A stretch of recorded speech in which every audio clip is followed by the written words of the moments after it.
Manipur News channel gi makai digi meyang gi mafam da maroi pausing pijari ta sigi kun mathoi dagi hogudori ba parliament session da Manipur da makha ta na president rule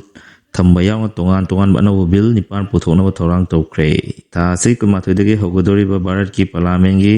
monsoon session da Manipur da makha ta na president rule thamba yaw tongan tongan bill nipan prime minister Narendra Modi gi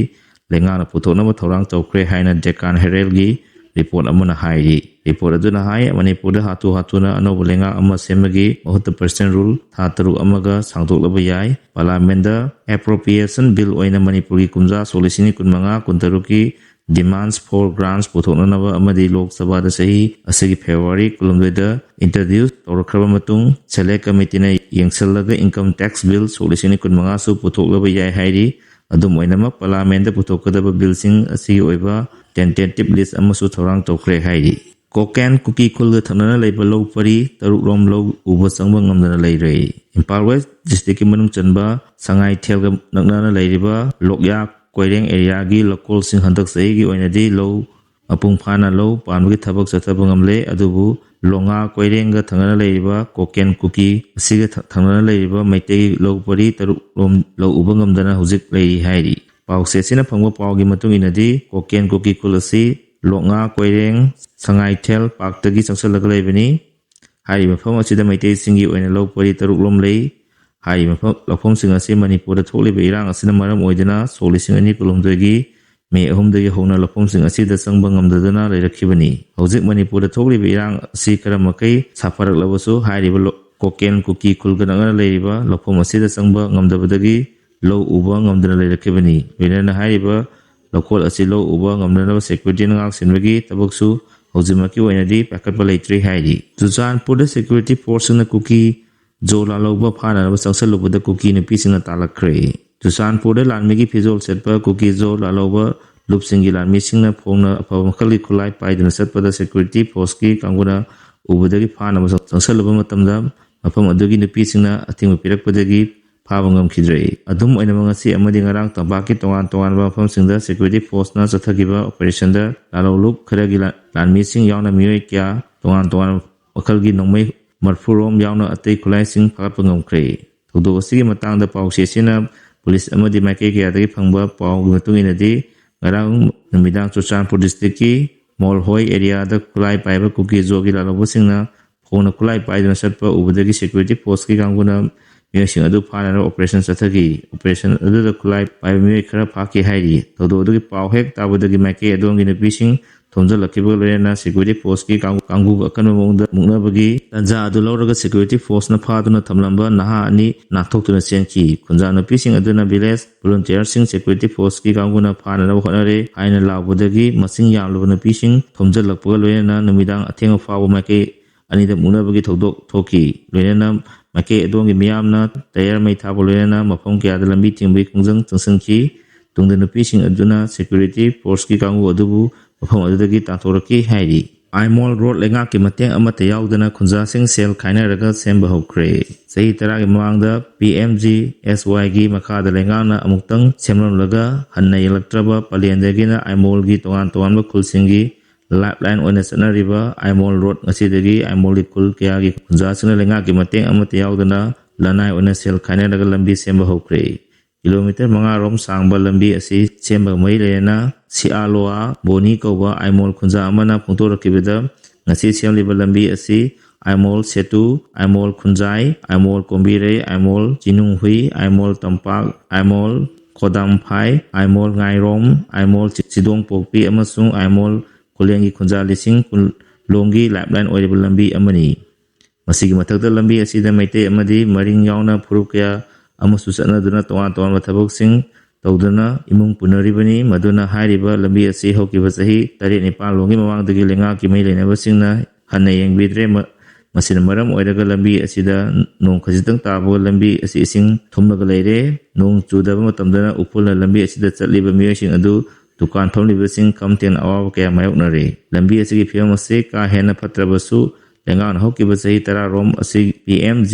SY gi makada amuktang lambi semlamlaga makata na sembi gitre masina maram oiraga lambi asida tatuk tusin tawriba Aimol miyamna ꯊꯦꯡꯅꯔꯤꯕ ꯑꯋꯥꯕ ꯈꯨꯗꯣꯡꯆꯥꯗꯕ ꯀꯌꯥ ꯑꯁꯤ ꯌꯦꯡꯂꯒ ꯂꯩꯉꯥꯛꯀꯤ ꯃꯇꯦꯡ ꯑꯃꯠꯇ ꯌꯥꯎꯗꯅ ꯑꯉꯝꯕ ꯁꯦꯜ ꯈꯥꯏꯅꯔꯒ JCB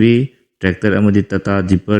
वायरग लंबी असी सेंबनी ngasi kunjasingna lengaki mateng yaudana lambi semliba asidi koilas thaba ngamgadaba nate lengaki maikaidagi lambi asi athu matamda matamga sunaba mongda sengko chagatpiu haina sarkargi puning chingsilakli mahiroi nupi masa ama mafam khangdana mangkhre kwakatel mayai koibida leiba sisu nista niketanda class 10 tamli mahiroi nupi masa ama mangkhre mafam khangdana leiba mahiroi asigi mamingna pema cheran chengjoi apopa lahakpa chengjoi kawi khagempali pathakdagini apokpi mamana maitaini aduga mapana arunachalagini singjangmei chingamakha basketball ground mayadagi mangkhra matung iroi loiba oina naga mapaldo uki madugi matung mapam khanggi MLA na karisu tautre haina phongtorliba yimphom yaude nogada relief camp da leiriba goltabi khulgi kunjasingi awat passing lamrai kendra MLA KS Ibomchana yengsinjana lakibani kanaguma social worker amatana mateng panglakiba leite adubu social worker ni haiba kharana goltabi kunjasingi damakta MLA na karisu tawbidre haina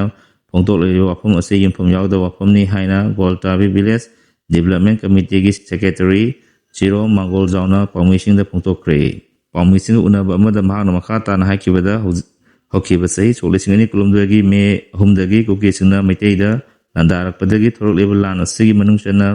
me mapanda kuki singna goltabi kulmai thaki mai thaba numit adumuktada MLA na police amada security force dagi hana laktuna ngakna honaki relief camp asida leiba kunjasingi awaba lehendana ba kumna yingsidana lakli haiki kuki volunteers na chandel lagi hajek tokiba JCP ama afam khangdre AR da wakalabasu tabidre chandel district ki sakpi karong subdivision gi manung sanba kanan kuki village dagi kuki volunteers singna hajek tokiba JCP ama hujik phawa uthu haiba yadre Assam Rifles da wakalabasu karimata tabidre kuki singna sathariba thong asi akan mong da condemn tawi haina Chandel Naga People's Organization Thothorba Cherol amana hairi Cherol asina makata na hairi bana haiba thodo asisi asigi February mangagi until pung 2:94 tabada thokibani nami adada kuki volunteers sing aduna Sadol Pokpi village dagi MK Ramkani chothe kauba amagi JCP DX vehicle number MN04CO677 asi hijack torga pokibani adu haiba gari adu kuki amadi maite anigi marakta thokiba kangluki irang adu yamna kalingi matam solisingani kulumdagi meda Assam Rifles na haibijang kemdagi phagatkibani adubu valid documents sing ulab matungda thadorokibani adubu haiba gari adu amuk hanna kuki volunteer kanan kuki village dagi manaka thoduna chalingaida hijack torga pokibani thodo osigi matangda 19 suba Assam Rifles da report torbasu hojik phawa action amata lokhotri amasung gari adu recover tobo leitri haiba thong asi law and order na chauna akai piba khaktana tana civilian singi right asi violate tobani thodo aduna gari asigi asengwa pu asigi semitlonda chauna awawa piba natana public safety dasu nungnamba kya pole maram asina district administration amasung law enforcing agency gi maikaidagi hiram asida miyeng changbiu Assam Rifles amasung security force ki maikaidagi kuki volunteers singna hijack torga pokiba gari adu recover tawa yauna thodo adda chenariba singi matakta chapchaba justice purakadabni conflict infective areas sing asida civilian property chingak senbada justice restorations taunanaba honagadabani mari lenaba authority gi maikaidagi hiram asida miyeng changduna asigama thodo ase matungda tawdana chapchaba action hokkadabani hairi pau siglena hujik pau goina maroi pau pijaba matang silajare makata ba update kidamak mayam punna ngai minasi loina channel asibunuk sibiduna like and subscribe to wiramu